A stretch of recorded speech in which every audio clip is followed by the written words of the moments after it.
ஆத்தங்கர ஓரத்து நின்னாலே குயிலுக்கு குருவிய போல அக்கம் பக்கம் யாருக்கும் அறியாம லுக்கு விட்ட பக்குன்னு மேல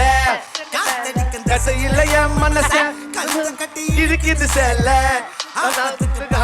பறி போல ஆராயில் முழுகிறால மதிக்கிற கண்ணால தவிக்கிற முன்னால பூச்சி போல என்ன கவுத்தி போட்டால என்னால பேசவே முடியல என்னால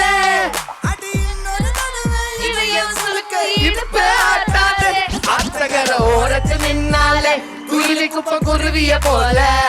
அக்கம் பக்கம் யாருக்கும் தெரியாம லுக்கு விட்ட பக்குன்னு மேல